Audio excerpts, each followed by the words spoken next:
Welcome to Pivot Points, a podcast from Brand Pie. I'm Dave Allen, and in this special showcase episode, we're stepping back and looking deeper, beyond career pivots, beyond big promotions. We're looking at what it takes to lead when the pressure doesn't ease, when the spotlight fades, when resilience is the only thing you've got left. These 7 voices you're about to hear are senior leaders, but they're more than that. They're intentional, authentic, and battle-tested. Each faced a pivotal moment, not early in their career, but at the height of it. Moments that demanded courage, clarity, and character. These are their turning points. John O'Brien had already served as a military officer. He'd led men in high-stakes environments. But when the army let him go, during one of its largest downsizings in history, he didn't lose a job, he lost a life's mission. But what makes John's leadership remarkable isn't how he recovered, it's how he inspired others to move with him into new forms of purpose, from revitalising medical charities to shaping responsible business with the Prince of Wales. John proved that leadership isn't just about direction. It's about conviction. It's about motion. It's about inspiring action, even when the map disappears. So I was suddenly immersed in this huge agenda, literally picking up memos and phone calls, from the Prince of Wales, and then being the person that was actually, in a very military way, really going out, assessing a situation that he'd become concerned about. So it might be the state of hill farms, or it might be the state of inner city schools or something. I would go and assess the information, formulate a plan that might engage business to support an intervention. Then I would have to, with obviously his convening power, go and communicate that possibility to those business leaders, and then hopefully build something that would have an impact. And that was an extraordinary period of 10 years. And, that was the next learning experience. But again, totally based upon my skills given to me through the army. And is that where you sort of learned the power of inspiration? Because that ability to bring the power of the Prince of Wales as he was then and business together to do good things, you've got to inspire. You have. And actually, the biggest thing was that the Prince of Wales obviously had extraordinary convening ability. I mean, on the 10 years, I've sat around tables with him, with heads of state, with people like Al Gore, with the big global business leaders and all the rest of it. And the Prince would be able to get them into the room. But the question is then, once you've got them there, how do you inspire them to not just walk away thinking, oh, that was a nice meeting, but we're actually going to do something? And that fell into 2 things. Whenever I looked at anything, I had to look at the business case. It could not be corporate philanthropy. I mean, in some instances, it had to be probably, but in the vast majority of cases, you had to look at why is a business in this for its own, in a way, enlightened self-interest. So you were looking at finding the business case to support the reduction of homelessness, or finding the business case to support the STEM agenda in schools, or whatever the case may be. Once you'd got that, that was obviously ticking a lot of boxes with business leaders. But the second thing was to connect them with people who are working on the front line. Because actually the greatest inspiration was for them to be taken into an inner city school and meet the most extraordinary inspirational head teacher, managing all the challenges that an inner city school might have. And those business leaders would be humbled when they looked at the complexity of some of the things that were being done. And often it was the inspiration from the community leaders, the social sort of leaders, the people running civic institutions that would help add on to the convening ability of the Prince of Wales, the business case, the inspiration coming, from them. And that was a winning formula. And I actually, one of the initiatives that I ran was something called Seeing is Believing, where we took hundreds and hundreds of significant business leaders all around the UK on specific issues and visits onto things. So you take, for example, the then CEOs of all the supermarkets, led by Sir Peter Davis when he was leading Sainsbury's as an example, and you take them all onto some hill farms where they would understand for the first time the marginality of the impact of squeezing the price on milk or something like that. And of course, the convening ability of the Prince of Wales meant that they all knew that 3 months later they were expected to go and meet him in St. James's Palace and tell him what they were going to do about it. So that's quite a forceful way of doing it. When COVID struck, Sarah Walker-Smith, just a year into her CEO role, faced lockdown from a garden shed, separated from her children. But she didn't lead from distance, she led from presence. She shared her music, her fears, her full self, and in doing so gave her people permission to do the same. Her leadership through the pandemic wasn't about holding things together. It was about humanizing the experience and helping her firm come out stronger, more connected and more authentic. The thing that has always surprised me is how these real straight accountants suddenly, 11 o'clock, get the piano out and turn into a rock band. And you realize these are highly creative people. Yes. And so, but you went the other way. You're a highly creative person wanting to be an actor. Went into numbers. And then, yeah. Did you find the two go together, that sort of logic and magic? No, not for a long time. Really? Not for a very long time. I mean, we come back to being yourself. So I told you the story earlier about how I got this job 6 years ago, but it wasn't really till COVID that I fully showed up. So even though I'd shown a lot more of me to get the job, it was during the pandemic that my world of theatre and creativity and my world of work finally collided. Because one of my colleagues at work, a wonderful chap called Andrew, who's the most phenomenal musician and pianist, and he's now helping, he's writing the music for the musicals that I'm writing. So we're collaborating together. He said to me just after lockdown, do you want to sing On My Own from Les Mis? Now, it's a kind of random conversation, but back to your point about immensely high-pressured, talented people. Andrew is an incredible lawyer, one of the best energy lawyers in the UK, and yet he's a concert pianist. He's so talented. So he, sitting at home in his living room, played On My Own. I sang it in my garden shed, and for some random reason, exactly 5 years ago, actually, we put it out to the whole business. That's the first time. And at that point, I'm in my early 50s. That's the first time I've ever let anybody in the business see that level of creativity. And I've never sung at work, really, or promoted the fact that I'd been acting, because I kept my acting career going alongside the business career, but I did keep the two things really separate. Yeah. And what reaction did you get from your colleagues at work? Well, Shock? So, yes, I think at that point, remember, heightened emotions, some really tough times for everybody. And I think it was a sense of, thank you for just kind of showing up and giving us that level of vulnerability, because obviously I'm singing, if you've heard On My Own from Les Mis, it's quite an emotional song about a girl being by herself. And I was self-isolating at home in my garden shed right the way through COVID. My family were 200 miles away, and not quite, but I didn't see them for months and months and months, nearly 6 months. I was by myself during COVID, Wow. Which was a very interesting time for me, and definitely another pivotal moment. But the first reaction was, thank you for that vulnerability. By the roll forward to Christmas, and our then chief marketing officer said, "Okay, you'd obviously seen the I fun can see of what's this. coming. See where this is going to go." So we ended up being rolled into a studio, still while everybody is distanced, because this was during November when there was the second lockdown, and we ended up doing a version of, in an isolated way, a version of Sam Smith's Have Yourself a Merry Little Christmas, which we then put out to the firm and the clients and the lawyer, which is the top UK legal magazine. And we got a phenomenal response from all of that. But roll forward another year, everybody's fed up and bored of hearing us sing. So I think it had its moment.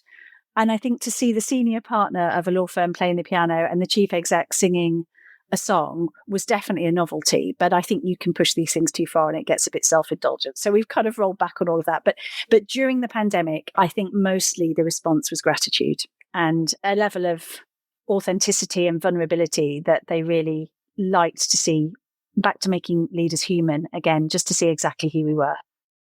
Martin Allen Morales hit success early. Apple, Disney, EMI. But burnout brought a brutal reckoning. What followed wasn't a retreat, it was a reset. He didn't double down on top-down control, he leaned into listening. He rebuilt his leadership, this time with empathy, inclusion, and space for others to lead. At the Institute of Imagination, he's now empowering young minds and teams to imagine boldly, not just execute. As a younger leader, I was much more of a top-down leader, like many of us are in this context, in this society that pushes us to be a certain way, that tells us, you've got to be so strong and strive forward, and this past generation that told us, or this past sort of social context that told us, yeah, entrepreneurship is amazing, and go and work 24 hours a day and all of that kind of stuff. And I just don't think that is true. So as a younger leader, I was a lot more, as I said, sort of more forceful. But I very quickly learned that that's not the way that I want to behave, or I want to be, or I want to move forward. And actually to create the best teams, which I've been doing in the second part of my leadership these last sort of 10, 15 years, is more bottom up. It's more about empowering others. It's more about listening better, talking last. It's more about sort of, working on other people's ideas. And that excites me, having a better idea than mine that is actually more unique and more interesting. I love championing that. So that's my approach. So my gut feel now is different. I focus a lot, having had major bumps in the road, not just when I was a child, but also having suffered from burnout as a result of trying to work too much and trying to put myself too forward. I guess my approach is much more compassionate to myself and to others, to societies, and therefore I think that way you can listen better, you can sort of understand better and absorb better, and you can spot the blind spots better as well, so that gut feel is much more less instinctive and more natural and more comfortable. And I think as I've grown older, some fears, as I wrote in a LinkedIn post a few weeks ago, some fears have evolved and changed, but there's still those fears, new fears, now that we are more complex beings as we get older, with mortgages and with families and with more responsibilities. But also I've found ways of sort of managing those fears, ways of keeping playful, of having fun, of enjoying life, as well as and enjoying working life, that is, through 5 Rhythms dancing, through going on clowning courses, through yoga and running and swimming, and my love, which is surfing, and my love, which is cooking. So and through great mentoring and great coaching that I've both given and I've received. When the music industry shut down overnight, James Ainscough didn't hesitate. As CEO of Help Musicians, he rewrote the rulebook in days, launching a national hardship fund for freelancers who had nothing left. But it wasn't just a crisis response, it was a statement of values. James believes leadership means opening doors, not just for the stars, but for the sound tech, the violinist, the unpaid composer, everyone. Literally on the first couple of days of the pandemic, we're all looking around thinking, this is just a disaster for musicians. So the big challenge for us became, can we do something significant to help musicians on financial hardship? And then you're into, well, okay, we've got a clearly defined problem. Freelance musicians right around the country, no money coming in at all, going to be completely destitute. And then actually layer in the biggest problem is month one. So month one is when the rent's due at the end of the month. You knew that government, whatever it was ultimately did, wasn't going to get its act together in month one to sort things out. So you had this situation where potentially thousands and thousands of musicians could be losing their home within a month unless something was done. So we then started working out whether we could build a financial hardship scheme for musicians, recognizing that thousands of them would apply. And we didn't have many staff, so kind of doing it manually wasn't an option. And then you think, well, how can we do it with systems? And if we have systems, what are our bottlenecks? And what kind of solutions have we got? And it was a little bit like, that one of my favorite films is Apollo 13. And there's that moment in the film where the carbon dioxide filter is failing up in the spacecraft, and down on Earth, someone empties out this cardboard box of crud onto a table and says, well, this is all they've got in the spacecraft. We have to create a filter out of this. And there's bits of pipe and an old rag and some gaffer tape and whatever else, and they crack on. For us, it was that kind of moment. It was, well, we've got these bits of systems that do these things, and we've got these people who think in these ways. And can we fit it all together to create a hardship system that that can do significant money at significant speed? And can we build it all in a few days? And by focusing on, challenges and bottlenecks, making sure we had the right people in the room, keeping really focused on the need we were trying to meet, we did manage to get up and running. I think it was within about a week. We put some of the charity's reserves in. So we had an initial £5 million fund, and we opened up an automated application process and a semi-automated validity checking process behind the scenes. And because we got going really quickly, and literally thousands of musicians were applying on the first day, then the entire music industry realized that they could help. Because actually there were two problems we were trying to solve. One problem was that musicians needed cash. And the other problem was that most people in music wanted to help, but they didn't know how. And by getting moving quickly, we generated momentum, and then all the major players came to support us. So the BPI, who represents all the major labels, Amazon and Spotify and many other big brands, they all basically started pouring money into our funnel because they could see that it worked. They could see that we could get funds to musicians in a trustworthy way quickly. And that was an absolutely pivotal moment, not just for the musicians we were trying to support, but actually for the charity as well. Because I think it's fair to say that most of the music industry either hadn't heard of us or didn't really get the point of us, or thought we were over there in the corner, a bit like Florence Nightingale, mopping the brows of exhausted musicians in the corner of the tent, but having nothing to do with the war on the battlefield. And so what it did was it proved to the music industry that this charity had a purpose and could deliver that purpose effectively.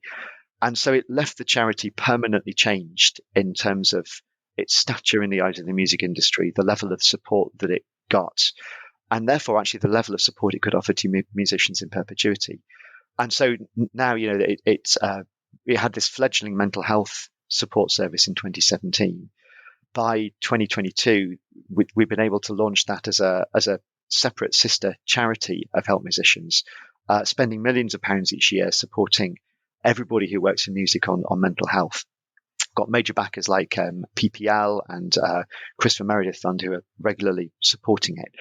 And that work on mental health couldn't have been done by Help Musicians at that scale if we hadn't done that initial hardship funding at the beginning of the pandemic. So really those 10 days at the start of the pandemic for us were pivotal for the impact we could have, both short-term and long-term. At the helm of a 10,000-person tech company, Steiner Sonsteby doesn't lead from instinct. He leads from intention. For Steiner, trust isn't granted, it's cultivated. He's built Atea not through command and control, but through calm clarity, sound judgment, and a culture where people feel safe to own their work. He takes time to reflect, to climb the next mountain in his mind before moving the organization forward. I am so lucky that I am in the industry I am, and I'm trying to remind me as often as I can, because it is challenging, but it's so much fun. And when I started in the IT industry, most people, including my dad, said it's not the future. Now I can't go to a party, I can't go to a restaurant, I can't go to a bar without having people want me to explain this or that. It is a fast-moving industry. You're touching on culture, Dave. It's very close to my heart. I think my employees, if you would say, could you mention one word that would describe Steiner, or they would say culture. I absolutely believe in the best of everybody. And I believe that if I had to tell you how to do things, you're not your best version of yourself. I can join, I can sometimes set direction, I can give you my opinion, but we have hired you, and there is a reason for that. So I believe in freedom and autonomy at work. The vision of Atea is to create the place to be. The place to be for smart people, for everybody and I call it a membership. You're a member of the place to be. You're not employed.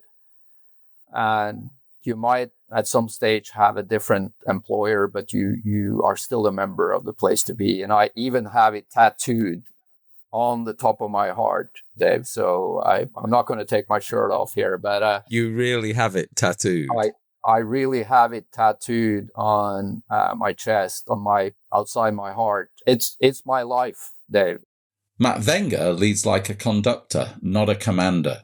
From startup stress to hydropower innovation, he's learned that real leadership isn't writing every part, it's casting the right people, setting the tempo and stepping back. The result, a team that moves like a band, not a bureaucracy. If you look at our core values, the number one core value, and they are kind of stack ranked, our number one core value is we don't grow the company using people. We grow people using the company. And it's a commitment that I make to every employee, whether they're my direct reports or all the way down. If you're hired into this company, that is my commitment. And therefore, I'm going to hold everybody down the line, myself starting, and everybody down the line accountable to that commitment. And what that does is it pivots all of us. The commercial universe, in some ways, is by nature transactional. It's a little bit dehumanizing. One could relate almost all businesses to the oldest profession. It's like, I need you to, I really want you to do something, so I'm going to pay you for it, right? And I will take your money, and if you want me to do that job over there, I'm going to need more money. Or, if you want me to do that job over there, I'm going to need more money, right? So it can become highly transactional and all about greed and all about, me and all that kind of stuff. And again, it's not a critique of, I don't think the whole capitalist world needs to come down or anything like that. I'm not going to do my best Che Guevara impression at this point. But what I just found is, and again, maybe this comes a little bit from coming at entrepreneurship and business company building from an artist's point of view, is I just wanted to bring that sense of humanity, that sense of where the hairs stand on your arm because you're working together for something you believe in, right? And if I grow a company using you, invariably, I'm using you. Whereas if what I do is if I force us all to look at the challenges that the company is facing, and my job is to grow you using the challenges of the company. My job is not to grow the company. My job is to grow you using the challenges of the company. Now what I've got to do is I have to sit down. I have to get to know all of you. I actually have to get to understand, like, where are you going in life? Where do you want to go? What does growth look like for you? What are you curious about? Was there something that you've never done before that you'd like to try? And then lining those opportunities up for those people. Piers Linney has tasted both headline success and gut-wrenching failure. When a tech company collapsed, it was public, personal, and painful. But he didn't stay down. He reflected, rebuilt, and returned to build again in AI, mentorship, and equity. To Piers, failure is not a shameful stamp. It's a life learning. It's tuition. It doesn't feel like we have a startup culture in the UK. We don't value that ambition. It's a fundamentally different culture. We always talk about, let's create, a Silicon Valley here, Silicon Roundabout here, or you can't do it. It's a different mindset there. In the US, they'll throw $100 million or something with a 10% chance of it working out. You don't get that here. So raising risk capital in the UK is harder. There's no doubt about it. You don't have the same risk profile, the same amount of people that are willing to take that risk, and also the same amount of capital, So in terms of venture capital as well, and venture capital, let's face it, in Europe, venture capital dried up after the dot-com sort of crash for a decade or so. It's only really with things like EAS and I'll just raise some money actually ourselves, SCIS from an SAS fund, SFC Capital. And it's only those kind of funds and entrepreneurs that are reinvesting where they've actually seen access to capital. Now, I was on the board of British Business Bank, and that was really there to fix or try and fix or do what it could do to the market inequality, or where the market's not really working. And we have things like the Startup Loan Company. What amazed me there, the Startup Loans Company, is that there are quite a few brands you know or love that exist because of that program. And the average loan, when I was there, it may have changed, was £7,000, right? So it's £7,000 between starting a business or not. And if you've got the right social capital, the parents, your background, your friends, your family, 7K, you can spend that. If it doesn't work out, you can go again. But often if you don't have that kind of money, you don't have it initially. And if you do cobble it together and it doesn't work out, you're not going again. And in the US, people are a lot more willing to back somebody that's failed. In fact, they're looking for that badge actually, because that means that you've learned something along the way. Whereas, we talk about this all the time in the UK. If you're a failure, you're almost branded with it. No one wants to speak to you. And I think that's a massive mistake. I've had many failures, too many to mention it on this podcast, and they're painful. And they still are. I started a business 3 years ago, spent 3 years working on it, raised money, put 3 years of my time into it, wasn't getting paid or anything. You still need income to pay the bills, and it just didn't work out. And you don't want to get out of bed for a week, but you go again. 7 leaders, 7 pivotal moments, one thread that connects them all. They chose to stay present, to stay intentional, to stay human, even when the stakes were highest. Because leadership isn't about holding the title, it's about holding the weight and lifting others while you do it. This has been Turning Points, a Pivot Point special from Brand Pie. Thank you for listening.